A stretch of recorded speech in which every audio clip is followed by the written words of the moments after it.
He couldn't get hard for 7 years until she pressed against him at a crowded gala. Keoma stumbled in her heels, champagne flying through the air in a crystal arc. She crashed into the man's chest, her curves pressing against expensive fabric as she grabbed his lapel to steady herself. The glass shattered on marble. Around them, Seoul's elite gasped, but she barely noticed, too focused on not falling completely. Her hand gripped his jacket. Their bodies were flushed together in the chaos of her near fall. Then she felt it, his entire body going rigid beneath her touch, his sharp intake of breath against her ear. She looked up, ready to apologize. His eyes were locked on her face with an intensity that made her freeze. His hand slid to her waist, holding her against him with unexpected desperation. "Don't move," he whispered, his voice raw. She could feel his heart pounding through his shirt. Around them, the Shilla Hotel charity gala continued, but in this moment, everything else disappeared. The most dangerous man in Seoul was trembling because a stranger's body had just woken his from the dead. If you want to see how one touch changed everything, how obsession became salvation, and how love broke a 7-year curse, subscribe now and don't miss a single moment of this story. Keoma finally pulled free, mortified. "I'm so sorry, are you all right?" The man, tall, sharp-featured, maybe mid-30s, couldn't seem to speak. He just stared at her like she'd performed a miracle. A shorter man appeared beside him, urgent. "Boss, Lee Tae-sung just arrived." The tall man ignored him completely. "What's your name?" "Keoma," she said, confused by his desperation. "Keoma Okafor. I need to see you again." His hand was still hovering near her waist, like he wanted to pull her back. "Please, your number." She stepped back, suddenly wary. Another entitled rich man who thought money bought everything. "I'm not interested in whatever this is." She walked away quickly, disappearing into the crowd of diplomats and businessmen. Behind her, Kang Min-jae stood frozen on the ballroom floor, his body responding in ways he'd forgotten were possible.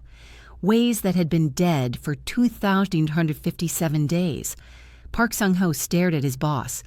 "Boss, did you just—" Min-jae's voice came out shaking. "Get me everything on her, everything, now!" As Keoma's perfume lingered in the air, another wave of physical response hit him. He gripped the nearby balcony railing, overwhelmed. For 7 years, he'd been a ghost in his own body. Then she touched him, and suddenly he could feel everything. Across the ballroom, Lee Tae-sung watched with cold calculation. His lieutenant showed him photos on a phone. Kang Min-jae and the Nigerian diplomat, the one working on weapons decommissioning. Tae-sung smiled. 7 years of nothing. Now he's vulnerable because of the woman trying to destroy our business. He gestured to his men. "Find out everything about her." 3. Days earlier, Min-jae had stood in an underground warehouse in Yongsan, watching his men execute a deal gone wrong. North Korean defector weapons being sold to Yakuza buyers. The buyer had tried to renegotiate mid-transaction. Min-jae had simply nodded to Park.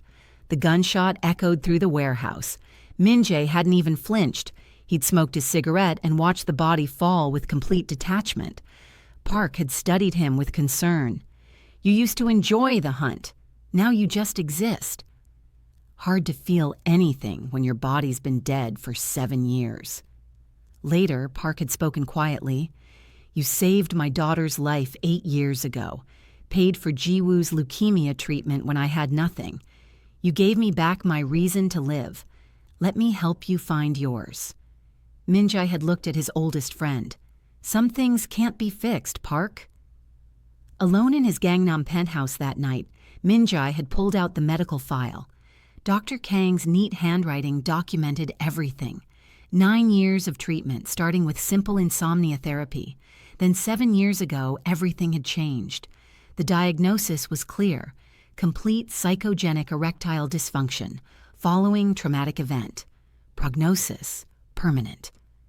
Min-jae remembered waking in the hospital. the doctors explaining that the assassination attempt had killed his fiancée Jin Seo, that the trauma had broken something in him that couldn't be repaired. He'd tried everything: medications, therapy, willing partners who left, disappointed. Nothing worked. His body simply wouldn't respond. He'd accepted it. Accepted being dead below the waist. Accepted that he'd run his weapons empire as a ghost. Then Keoma Okafor had stumbled into him at a gala, and for the first time in 257 days, he'd felt alive. Now, in his car outside the hotel, Park handed him a tablet. Full dossier, compiled in 20 minutes. Min-jae studied her photo. Nothing happened. He'd tested this already. Images did nothing. Only her physical presence triggered the response. He read quickly. Keoma Okafor, 28, Cultural Attaché, Nigerian Embassy. Mission, Arms Decommissioning Initiative. Duration, 8 weeks. Park's voice was careful. Boss, she's here to shut down the weapons trade. She's a direct threat to our primary revenue. Min-jae knew. The irony wasn't lost on him. The first woman to make him feel anything in 7 years was literally working to destroy everything he'd built. The smart move is elimination, Park continued. Min-jae looked at her photo again, tried to remember exactly how it felt when she'd pressed against him. No, I need to understand what happened first. His phone rang, Dr. Kang's name on the screen. I heard about your unexpected physical response tonight. Kang's voice carried strange eagerness. This is highly unusual given your condition. We should meet tomorrow to discuss adjusting your treatment protocol. This could be dangerous false hope. Min-jae agreed, but something felt off. In 9 years, he'd never heard Dr. Kang sound excited about anything. After hanging up, Park voiced what Min-jae was thinking. Boss, why would your doctor be eager about your dysfunction failing? Min-jae stared out at Seoul's glittering skyline. He didn't have an answer, but he knew one thing with absolute certainty. He needed to see Keoma Okafor again. The next morning at 6 a.m., Keoma was on the treadmill at her hotel gym when he appeared on the machine beside her. She stopped mid-run, turned to face him. You're either very bold or very foolish. Min-jae abandoned any pretense of subtlety. I needed to see you again. At the hotel where I'm staying, that you don't live at? She crossed her arms. You sent flowers to my room last night. This is harassment. I know. His honesty surprised her.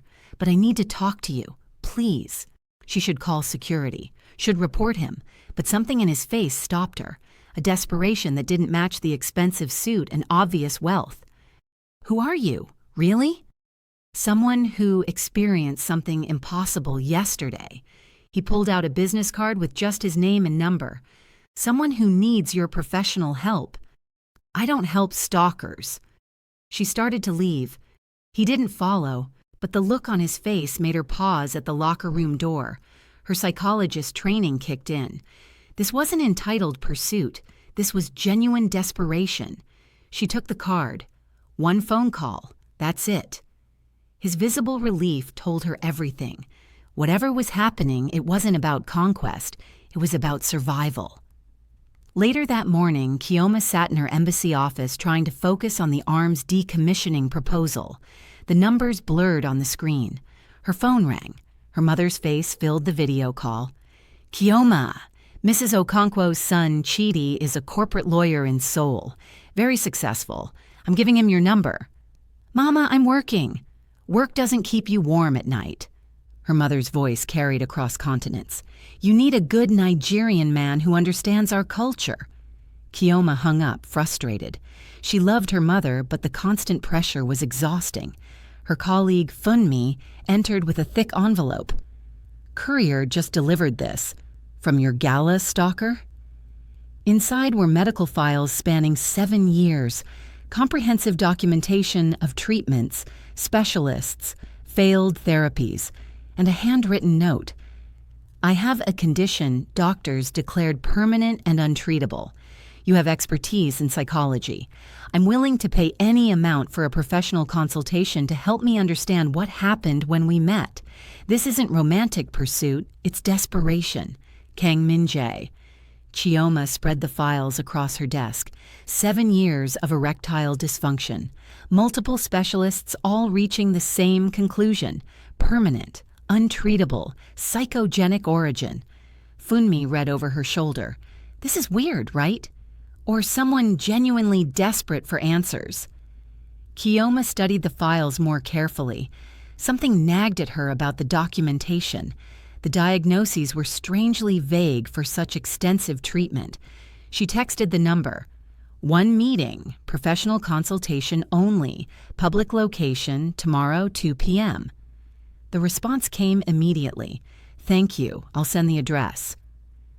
The next afternoon, Chioma arrived at an upscale cafe in Gangnam to find it completely empty, except for staff. Min-jae stood as she entered. I thought privacy would be important for medical discussion, but if you're uncomfortable, I'm here professionally. She sat, pulled out her notebook. Start from the beginning. He told her everything. 9 years ago, insomnia and work stress led him to Dr. Kang. 7 years ago, engaged to Jin Seo, happy, planning their wedding. Then the home invasion, the assassination attempt. Jin Seo killed, waking in the hospital unable to function sexually. Doctors said the trauma caused permanent psychogenic dysfunction. His voice was flat, reciting facts.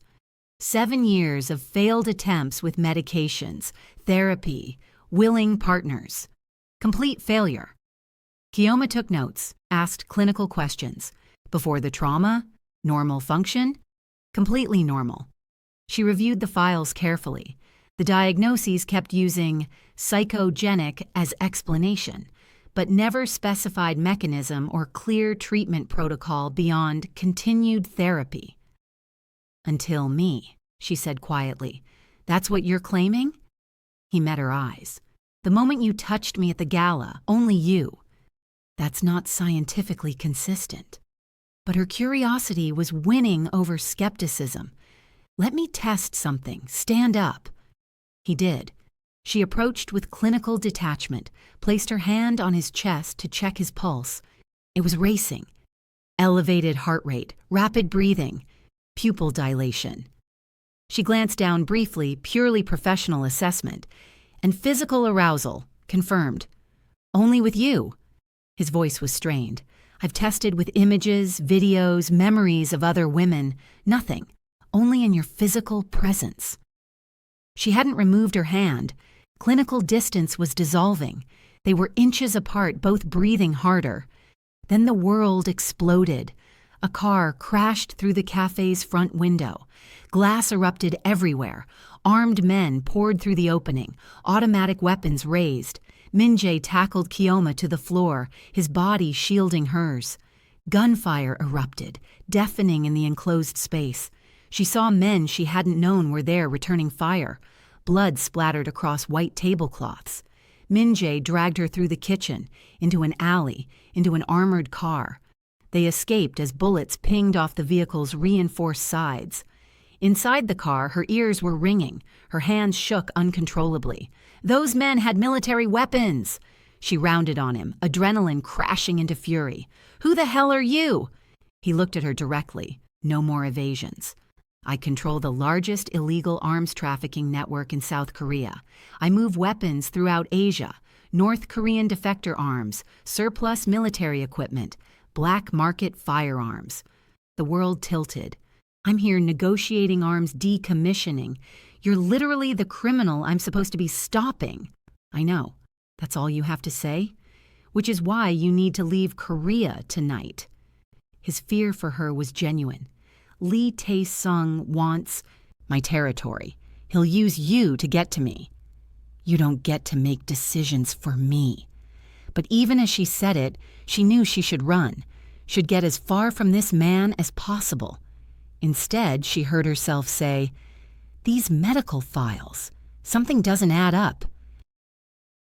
Min Jae's penthouse occupied the top floor of a Gangnam tower, floor-to-ceiling windows overlooking Seoul's glittering expanse. Kioma paced the marble floor, adrenaline still coursing through her veins. "Your doctor's credentials." She pulled out her phone, started searching. Dr. Kang Min Seok graduated from Seoul National University College of Medicine 11 years ago. Min Jae poured whiskey with steady hands. "I verified everything before hiring him. But these treatment notes?" She pointed to files from 9 years ago. "Complex psychosomatic disorder diagnoses. That requires 10 years minimum of training and specialization." So he graduated early. These notes are dated 13 years ago, 4 years before he could possibly have had these credentials. She showed him the discrepancies. Publication dates that didn't align, medical board certifications with timeline gaps, cases referencing techniques that didn't exist yet. Either these records are falsified or Dr. Kang's credentials are fake. Min Jae stared at the evidence. Why would he fake records? What's the benefit? What if someone wanted you to believe you were broken? Before he could respond, his phone buzzed. Unknown number. He opened the photo attachment and the whiskey glass slipped from his hand. Jin Seo. Alive. Sitting in a cafe with a smartphone visible on the table. Clearly recent. The woman he'd mourned for 7 years, whose death had supposedly broken him forever. The text read, "Kang lied about everything. Meet me. Tonight. Come alone or I disappear forever. Jin Seo." Chioma saw his face drain of color. "What is it?" He showed her wordlessly. "Your dead fiancé is alive. Your medical records are falsified." Her mind raced, connecting pieces. These aren't coincidences. Park burst through the penthouse door, breathing hard. "Boss, Dr. Kang's office is empty. Security footage shows him loading boxes into a van 3 hours ago. His assistant says he took emergency leave. Destination unknown." He paused. "And your accountant, Mr. Cho, hasn't reported in for 2 days." Chioma stood. "He knows you're getting close to the truth." Min Jae's voice went hard. "Then we find him before he disappears." Park pulled out his tablet. "Boss, one more thing. I checked Cho's recent transactions like you asked." He turned the screen to show wire transfer records. He's been sending money to 2 accounts. Want to guess who owns them? Who? Lee Tae-sung and Dr. Kang. They're partners. The pieces were falling into place, forming a picture Min Jae didn't want to see. At midnight, he stood in an abandoned restaurant in Gangbuk. Chioma and Park were hidden in a car outside. She'd insisted on coming despite his protests. Jin Seo emerged from the shadows, still beautiful, but harder somehow, colder. 7 years. Min Jae's voice was steady. "You've been alive for 7 years." She wouldn't meet his eyes. "I didn't have a choice." She lit a cigarette, with shaking hands, sat across from him. "Did you ever love me?" "At first, yes." Tears formed. "Before Dr. Kang approached me with his offer." The story spilled out. 8 years ago, Kang had identified Min Jae as the perfect test subject, wealthy, isolated, psychologically vulnerable after losing his parents. He'd started drugging him slowly through sleeping medication, compounds that increased suggestibility.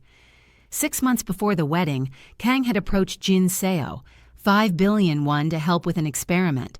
Her job was simple: create massive trauma to justify permanent dysfunction. The assassination attempt was real. Hired killers. But I was supposed to fake my death and disappear. Her voice broke. He said if I ever came back, he'd kill my family, my parents, my brother. Why come back now? She showed him photos on her phone. Shipping manifests, laboratory equipment, chemical formulas. He's been using your weapons network to traffic more than guns, pharmaceutical compounds. He's developed something, a permanent psychological conditioning drug. Min Jae's blood went cold. I was the test subject. 7 years proving it works. Now he's selling the formula to intelligence agencies, billions of dollars. She looked at him finally. You weren't sick. You were his lab rat. His voice cracked. Did I ever actually love you? Or was that programmed too? Your feelings were real. That's what made it so easy to manipulate. Who else is involved? Someone in your organization, close to you. He wouldn't tell me who. The window exploded. Jin Seo jerked backward, blood blooming across her chest. Sniper shot. Min-jae dove, dragged her behind an overturned table. More shots. Professional marksmen across the street. Park's team returned fire from outside. Jin Seo was choking on blood, dying for real this time. Her last words came in gasps. I did. Love you.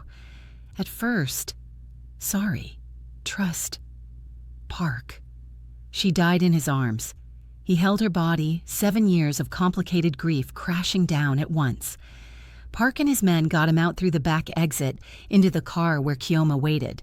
They drove to Park's safe house, his late wife's family home in Paju, near the DMZ, isolated, off-grid. Min-jae sat alone, methodically cleaning Jin Seo's blood off his hands. The movements were robotic, but his hands shook. Keoma approached carefully. Min-jae? He didn't respond for a long moment. I watched her die. Again. Except this time it was real. I'm sorry. She said, trust Park. Or maybe, don't trust Park. I don't know which. Keoma pulled out her laptop. Let's look at evidence, not paranoia. But the facts were damning. Park had recommended Dr. Kang 9 years ago. Park handled all financial records. Park had known about the cafe meeting. Outside the room, Park heard everything. His face remained impassive. Min-jae reviewed it aloud. 12 years of loyalty. You saved my life twice. Your daughter owes her life to me. But you introduced Kang. You have complete access. Park entered, unarmed, knelt on the floor. Boss, if you think I betrayed you, kill me now. His voice was steady. You saved Jiwoo when she was dying. I pledged my life to you. If I've failed you, end it. Min-jae held his gun, finger on the trigger. The room held its breath. If this story has you hooked, drop a like and let me know in the comments, because what happens next changes everything. Keoma stepped between them. Or we use our brains instead of bullets. We're smarter than this. Min-jae slowly lowered the gun. If I'm wrong, I'm sorry. If you're lying, I'll know soon. Park stood, his expression unchanged. Find the proof. I'll wait. Keoma's phone shattered the tension. Her mother's face filled the screen, hysterical. The Nigerian embassy called me. The ambassador says you're involved with criminals. They're recalling you immediately. Her mother's voice cracked. What have you done, Keoma? Your father is so disappointed. Auntie Ngozi is praying for your soul. Mama, I can explain. You've destroyed your reputation, everything we worked for. Keoma hung up, buried her face in her hands. The weight of it crashed down. Her career, her family's expectations, everything she'd built. Min-jae's voice was quiet. I've destroyed your life. She looked up, eyes fierce. No, I made my own choices. Now let's finish this so it means something. She opened her laptop with determined focus. Systematic investigation. We review everyone in your inner circle. Park, Mr. Cho, the accountant, your security chief, your lawyer. Min-jae gave her his access codes. She dove into the organization's financial records, Park looking over her shoulder despite the lingering tension. Hours passed. Then Keoma sat back. Here, Mr. Cho. 8 years of embezzlement through shell companies. The money trail led offshore. Accounts linked to both Lee Tae-sung and Dr. Kang. Park cross-referenced against Jin Seo's photos. The pharmaceutical equipment purchases matched Cho's embezzlement timeline exactly. Keoma dug deeper into Dr. Kang's background. He's not just a physician. PhD in psychopharmacology from Oxford. Published research under a pseudonym. She found the papers. Chemically induced psychological states. Applications in intelligence and interrogation. He didn't just drug you, she explained. He conditioned you. Specific compounds that increase suggestibility, combined with hypnotic suggestion during your therapy sessions, reinforced by false medical records, your brain accepted as reality. Min-jae absorbed this. My body worked fine. My mind was programmed to believe it didn't. Exactly. Classical conditioning enhanced with chemistry. Then why only you? Because I'm the first person you encountered after you started questioning the diagnosis. When you sent me those files, that was your subconscious screaming something was wrong. Your brain associated me with truth, escape, hope, and responded physically to that psychological liberation. Park broke into Cho's encrypted laptop. What they found made everyone go still. Dr. Kang's actual research proposal meant for potential buyers. Permanent psychological conditioning compound. Subject KM, 7-year clinical trial, 100% success rate. Applications, enhanced interrogation, asset control, political manipulation. Asking price, $500 million USD. Kiyoma's voice was hollow. You were a 7-year product demonstration. The email thread showed the final buyer. Not CIA, not Mossad, North Korean State Security Department. He's selling mind control to North Korea, Min-jae said, using my weapons network to traffic it. The implications settled over them. Thousands of people could be permanently psychologically enslaved. Park's voice was grim. Boss, if this compound reaches Pyongyang. No one needed him to finish. Min-jae stood abruptly. I'm going to kill them, all of them. No. Kiyoma faced him. We expose them, destroy the research, save the people who would become victims. This isn't your fight. It became my fight when I chose to stay. Park interrupted their standoff. I have a contact at National Intelligence Service. Director Choi, she's been trying to take down Lee Tae-sung for 5 years. If we give her Tae-sung, Kang, and Cho together, with evidence of North Korean weapons trafficking, she'd offer immunity, Min-jae finished. To all of us, protection included. Can we trust her? Kiyoma asked. More than anyone else right now. Min-jae made the decision. Set the meeting. We end this tonight. He pulled Kiyoma aside, away from Park's hearing. When this is over, I have 4 days before the embassy forcibly deports me. Her voice was small. My career is destroyed. My family thinks I've lost my mind. I'm sorry. I've ruined everything you built. You didn't ruin anything. I chose this. She paused. I chose you. The air between them shifted. What happens after tonight? She asked. If we survive? I'll have nothing. No empire, no money, probably no freedom for a while. That doesn't answer my question. He met her eyes. Why would you stay with someone who has nothing? Her voice cracked slightly. Because you're not nothing. Not to me. He kissed her desperately. She responded with equal intensity, both knowing this might be their last time together. They moved to the small bedroom, urgent and emotional. She guided him with whispered encouragement. He was overwhelmed by sensation, by her, by everything he'd thought he'd lost forever. I can feel everything. He breathed against her skin. You're everything. Afterward, holding each other in the dark, he said it first, in Korean, then English. Saranghae, I love you. She froze. They'd known each other barely 12 days. Too fast, I know it's too fast. His voice was raw. But if I die tonight, I need you to know. Tears formed in her eyes. It is too fast, and it's insane. She touched his face. And I love you too. They held each other as dawn approached, knowing it would bring the end of everything. Industrial warehouse complex in Incheon near the port. 2 a.m., Min-jae, Park, and a small security team faced off against Lee Tae-sung's forces. Kiyoma was hidden in an NIS surveillance van outside with Director Choi, a stern woman in her 50s. You're a civilian, Director Choi said firmly. You stay in this van. Understood. Inside the warehouse, Min-jae and Tae-sung circled each other. Finally ready to surrender? Tae-sung's smile was predatory. I want out. You can have the weapons network. I just want to disappear. After 12 years on top, what changed? I remembered what it feels like to actually be alive. Dr. Kang entered from a side door. The trap was working. Kang studied Minjai with clinical interest. You seem different, more alive. The Nigerian woman did this? She helped me understand what you did to me. Kang's smile was cold. Did she explain the elegance? Chemical compounds plus behavioral conditioning? Plus reinforced belief? Beautiful, really. Tae-sung grew impatient. Enough science talk. We have a deal or not? Tell me one thing first, Minjai said. Why me? Kang's clinical demeanor cracked into something almost proud.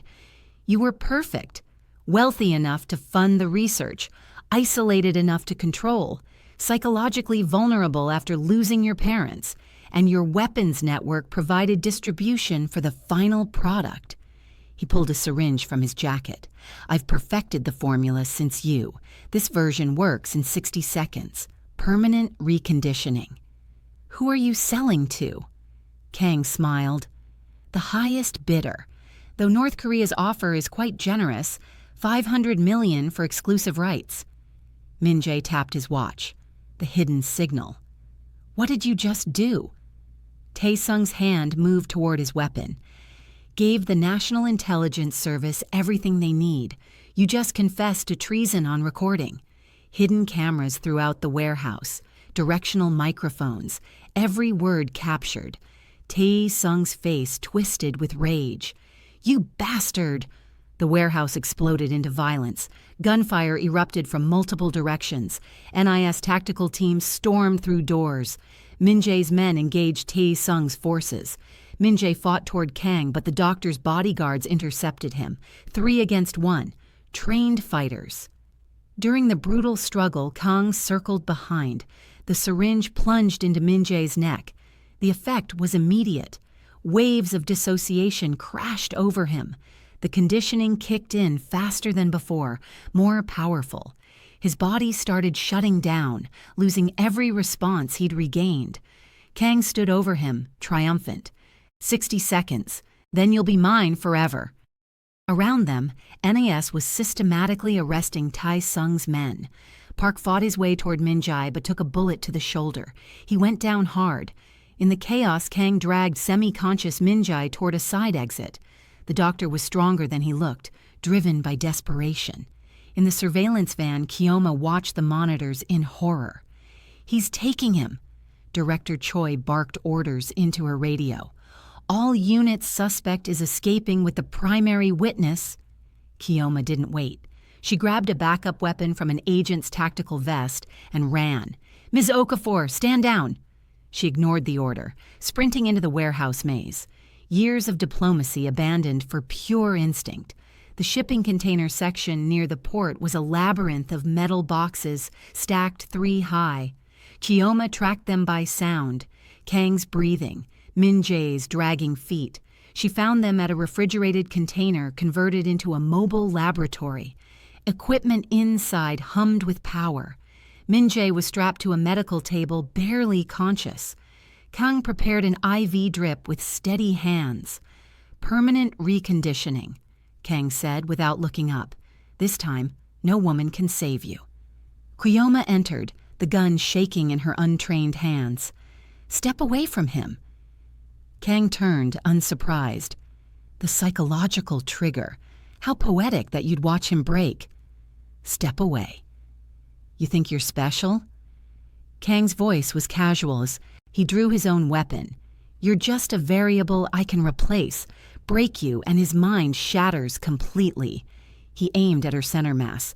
Keoma had never held a gun before this moment, never wanted to, but she didn't back down. I'm a psychologist, she said, moving closer despite his weapon. I understand how you broke him, and I know how to fix him. She reached Minjai, placed her hand on his face. Kang's gun was pointed at her head now. Minjai, listen to my voice. The conditioning isn't real. Your body works. Feel me. Feel this. Stay with me. She kissed him. He was barely responsive, eyes unfocused, lost in the drug's fog. Kang moved to shoot. Keoma spun, fired wildly. The shot went wide but startled him enough to throw off his aim. They struggled for the syringe he'd been preparing. She wasn't trained for combat, but desperation made her fierce. Her elbow caught his throat. His grip loosened. She got the syringe, drove it into his thigh, pushed the plunger. Kang collapsed, his own compound flooding his system. What did you... Let's see how you like being conditioned. She freed Minjai from the restraints, held him. Come back to me. Please come back. Tears streamed down her face as she kissed him again, touched his chest, his face. Your body knows me. Fight the programming. Feel me. I'm right here. He was struggling against the conditioning. She could see the battle happening behind his eyes. I love you, she whispered in his ear. Do you hear me? I love you. Come back. His hand moved slowly, gripped her arm. Oma. Yes, stay with me. She kissed him deeply. His response strengthened with each second. The psychological bond was breaking through the chemical conditioning. He came fully back to himself, holding her tight. You saved me. Again. Outside, NIS had secured the area. Park was being treated by paramedics, the shoulder wound serious but survivable. He'd live. Kang lay disoriented on the container floor, his own drug coursing through him. Poetic justice. Mr. Cho had been found hiding in a nearby container, arrested without resistance. Lee Tae-sung was in custody, his entire operation dismantled. Director Choi approached the container, saw Keoma holding the weapon, Min-jae recovering on the medical table. Ms. Okafor, I should arrest you for interfering with an operation. Keoma met her gaze steadily. But you won't. Director Choi's expression softened almost imperceptibly. No, I won't. You just saved us all from a nightmare. 3 weeks later, Min-jae sat in an NIS debriefing room. The legal process had been exhaustive but thorough. Director Choi reviewed documents.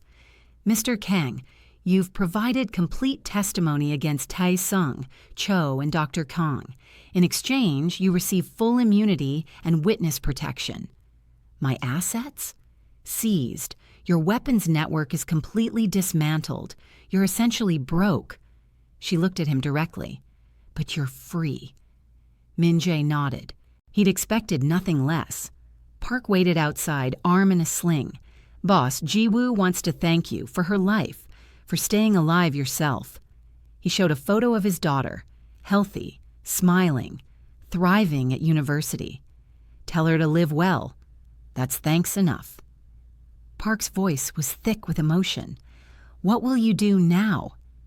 Min-jae looked toward the exit where he knew Keoma would be waiting. That depends on whether someone still wants me when I have nothing. Park smiled. Brother, you're an idiot if you think that matters to her. At the Nigerian embassy, Keoma sat across from Ambassador Okafor. His expression was carved from stone. Your involvement with a known criminal, regardless of the outcome, has compromised this mission. His voice was formal, distant. The arms decommissioning deal is dead. Nigeria's reputation has been damaged. You're recalled to Lagos immediately. Keoma kept her spine straight. I understand, sir. I expected better from you. Your father and I served together in diplomatic corps. This is a disappointment to many people. She absorbed the words without flinching. Some choices cost everything. Funmi waited outside, pulled her into a hug. Girl, you chose love over career. That's either the bravest or craziest thing I've ever seen. Maybe both.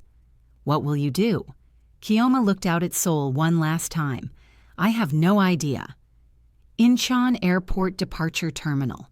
Keoma stood at her gate, boarding pass in hand. 4 weeks ago, she'd arrived in Seoul with clear plans, defined goals, a mapped-out future. Now she had nothing but a heart full of impossible feelings and a career in ruins. Keoma. She turned. Min-jae walked toward her through the crowd, dressed simply, jeans, a plain shirt, no expensive suit, no entourage, just a man who'd given up everything. You're supposed to be in debriefing. They let me out early. Turns out when you give up everything, they don't need to monitor you as closely. She tried to smile. So you're free. Free. Broke. Unemployed. Probably unemployable. He stopped in front of her. No empire, no power, no money, nothing. What will you do? That depends. He met her eyes. Is there room for me in Nigeria? Her breath caught. You can't be serious. I've never been more serious. You're boarding that plane. I want to board it with you. My family will lose their minds. But hope was rising in her chest.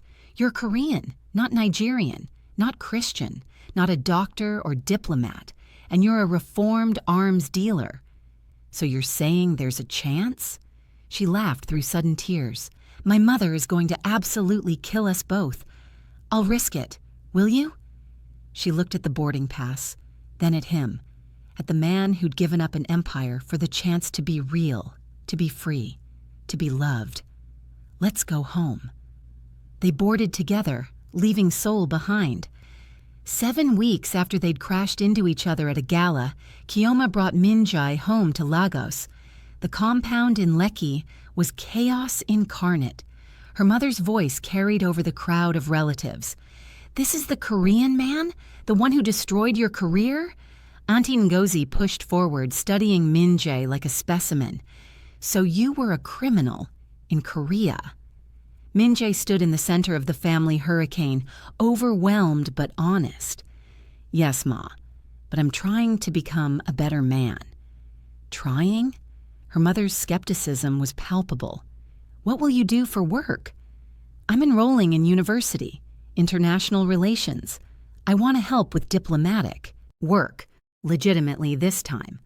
Chioma's father had been silent through the interrogation. Now he spoke, his voice carrying weight. What are your intentions with my daughter? Minjae met his eyes.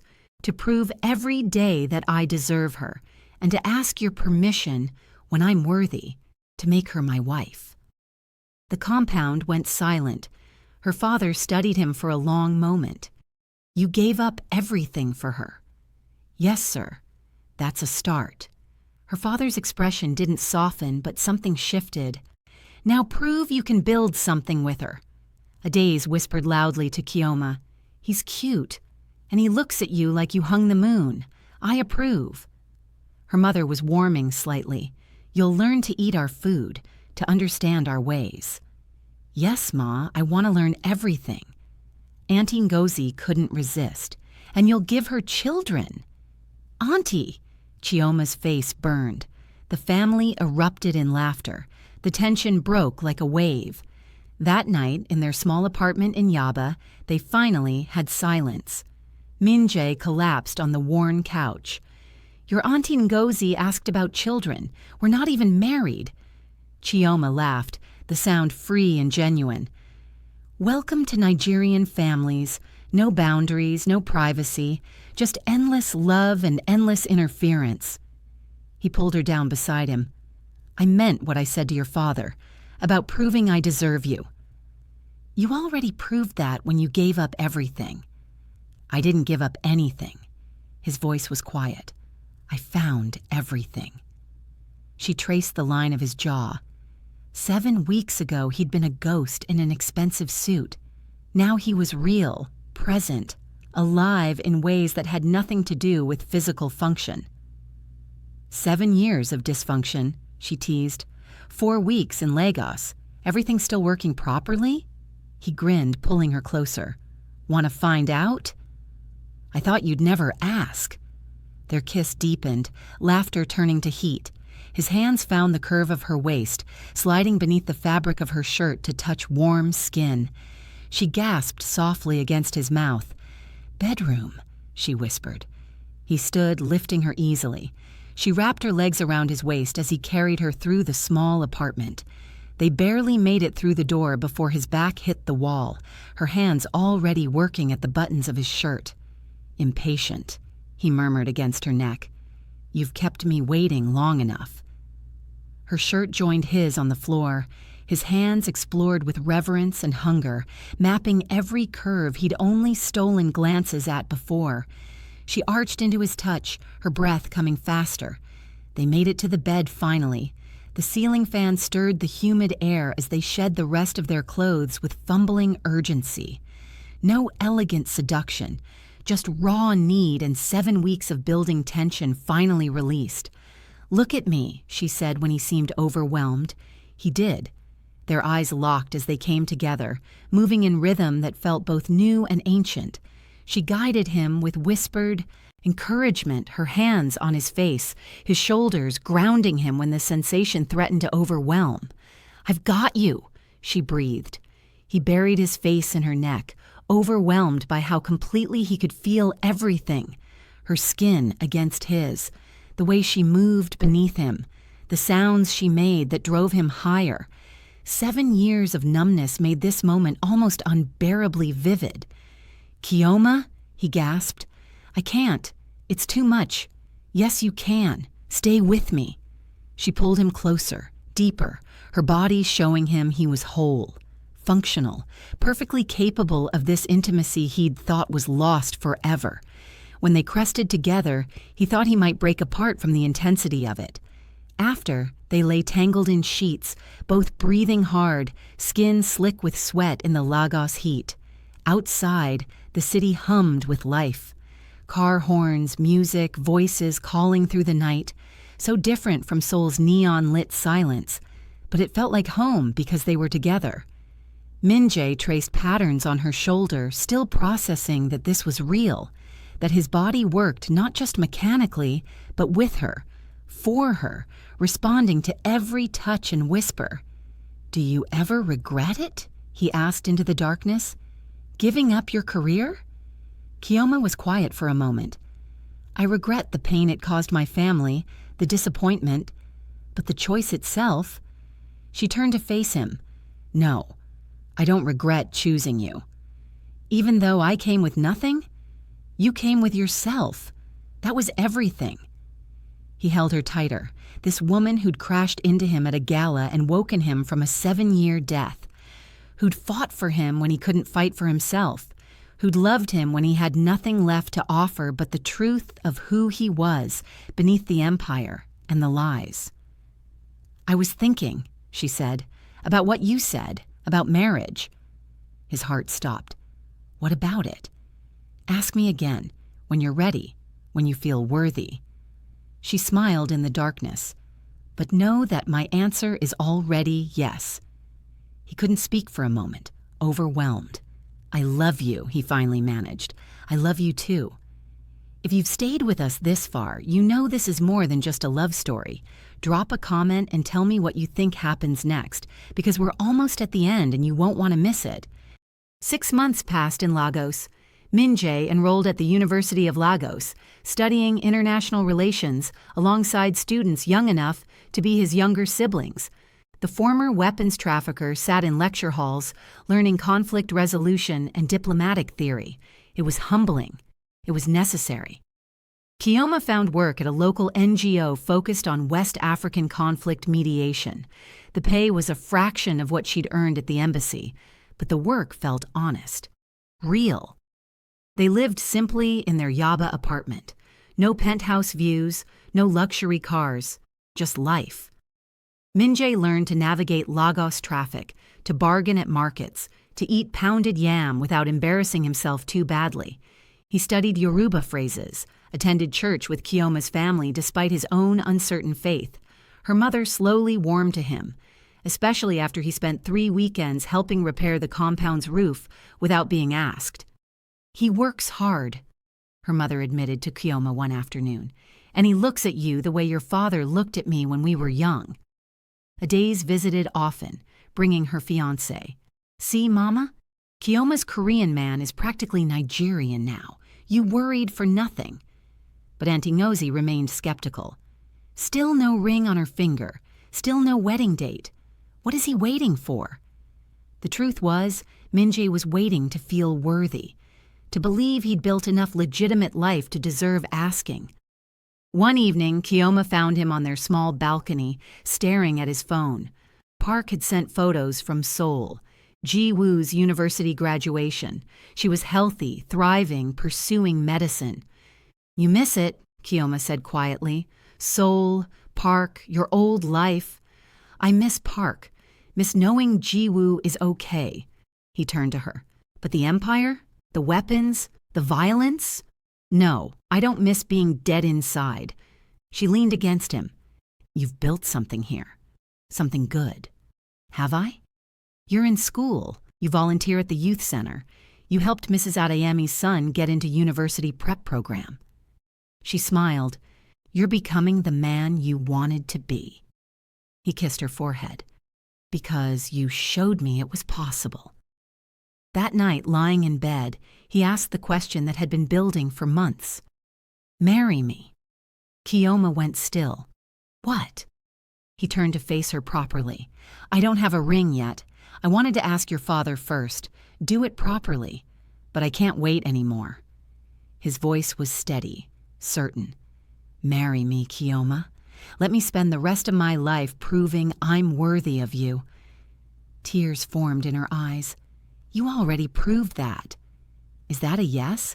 "That's a yes." They told her family the next Sunday at dinner. The compound erupted in celebration. Her mother cried. Her father shook Min-jae's hand with something like respect. Auntie Ngozi immediately started planning the wedding. "Traditional ceremony first," she declared, "then church wedding, then reception. We do this properly." Min-jae looked overwhelmed. Keoma just laughed. "Welcome to Nigerian weddings. Hope you're ready." The traditional ceremony happened 2 months later. Min-jae wore traditional Nigerian attire, trying not to sweat through the elaborate fabrics in Lagos heat. Keoma was stunning in coral and gold, every inch a bride. The ceremony was chaos and joy, drumming, dancing, the symbolic bride price negotiation that went on for hours as tradition demanded. Min-jae's Korean friends from university attended, bewildered but happy.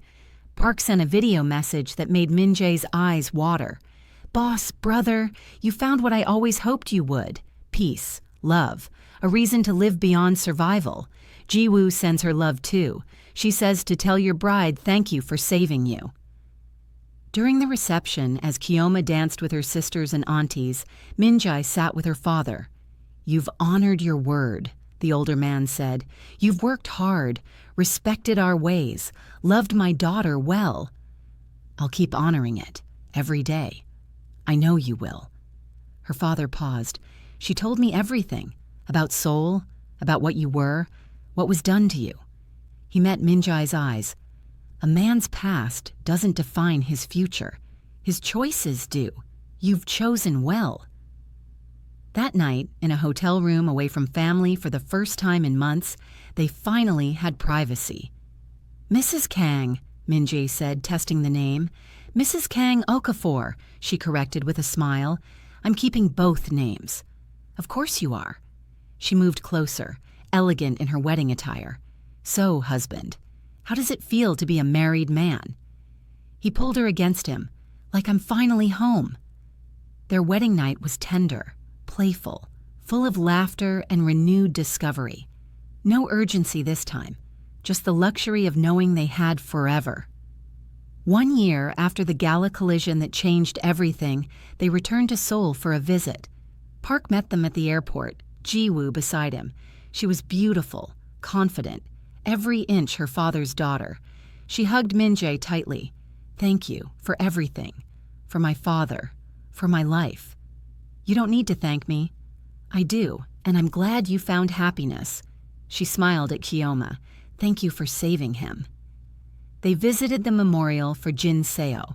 Min-jae laid flowers, finally at peace with her complicated legacy. She'd been victim and perpetrator both. He could mourn her without anger now.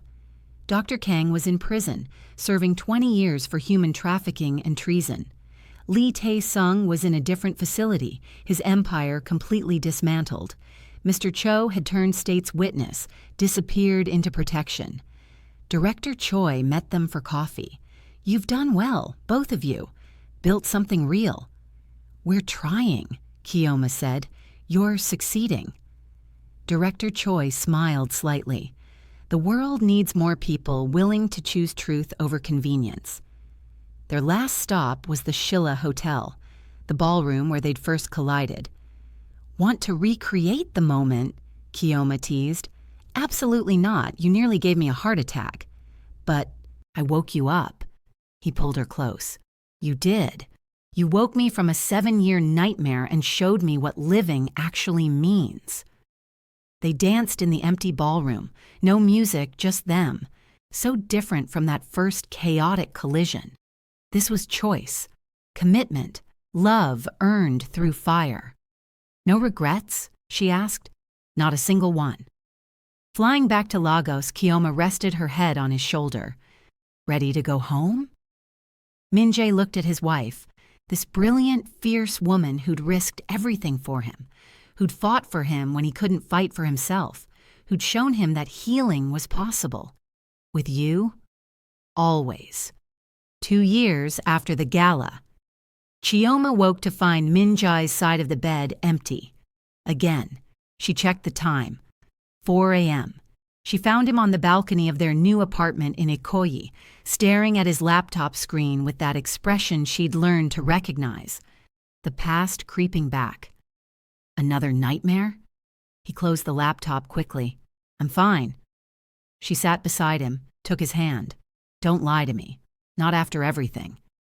He was quiet for a long moment. "Email from the prosecution. Dr. Kang is up for parole review.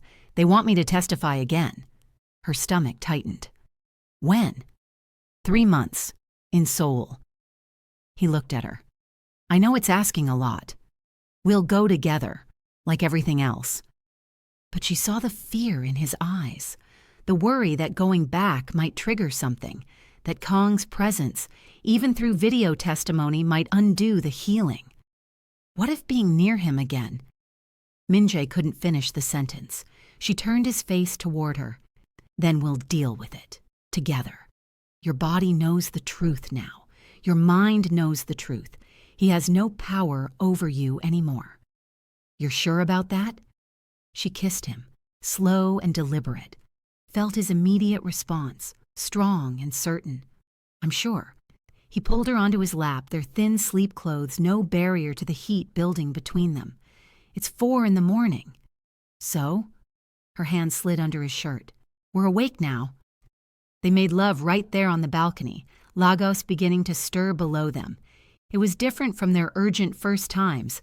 This was assurance, reaffirmation, proof that what they'd built was stronger than the past, trying to reclaim him. She moved above him, controlling the rhythm, watching his face as pleasure replaced fear. His hands gripped her hips, anchoring himself in the present.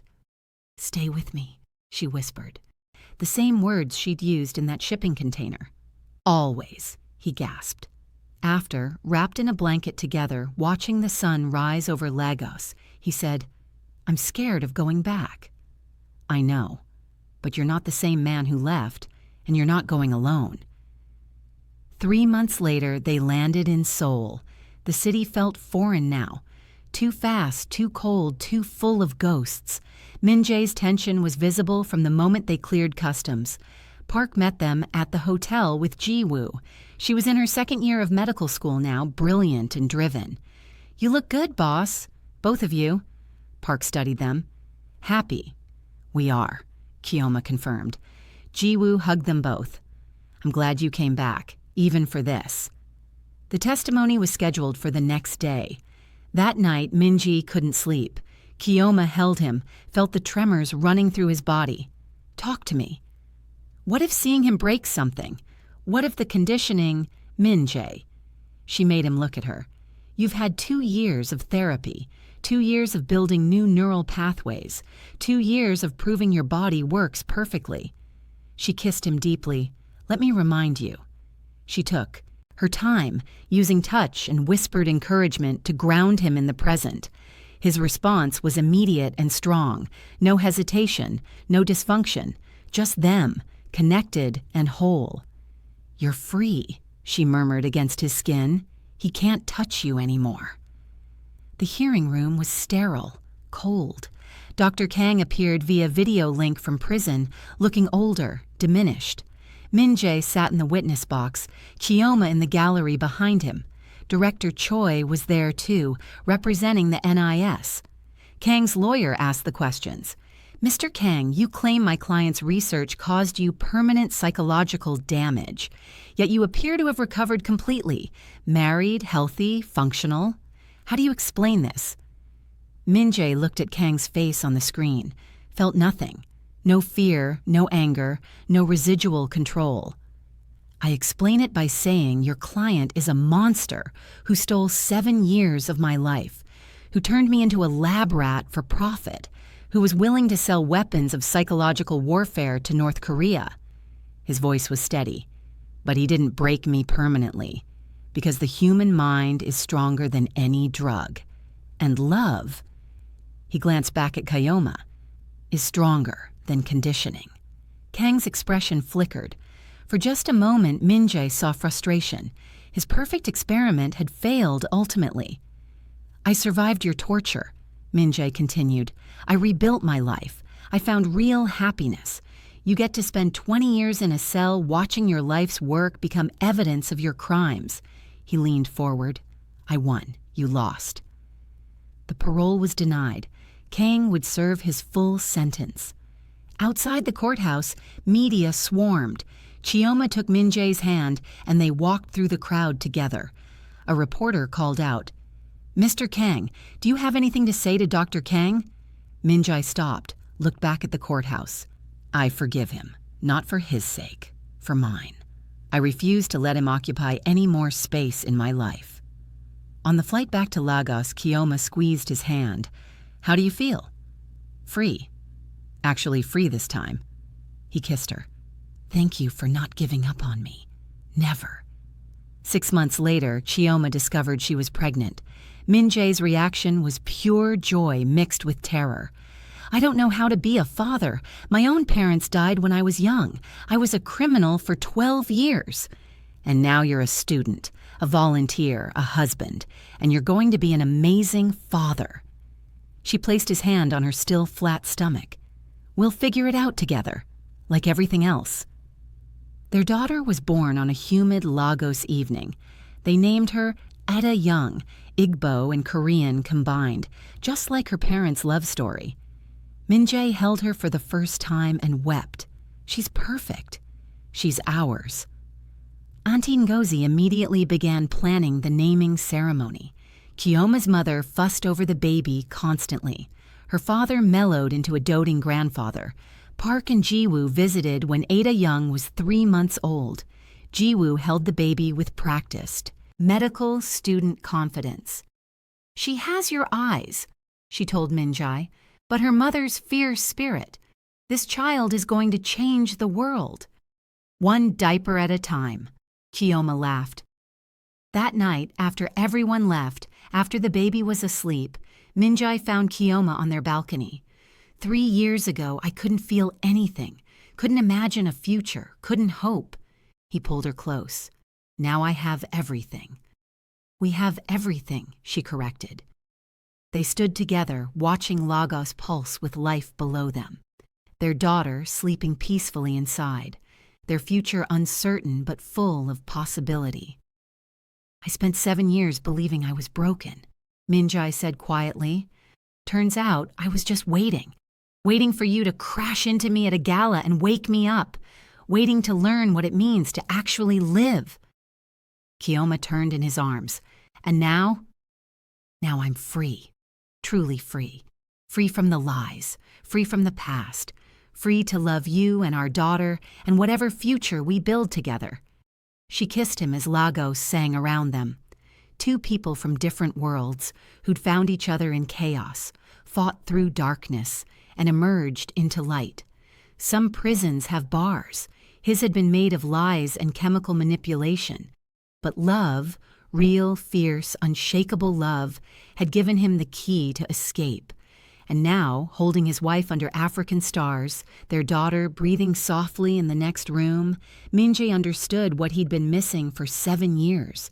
Not physical function, not power or wealth or status, just this, just life, just love, just freedom. Thank you for staying until the end of this journey.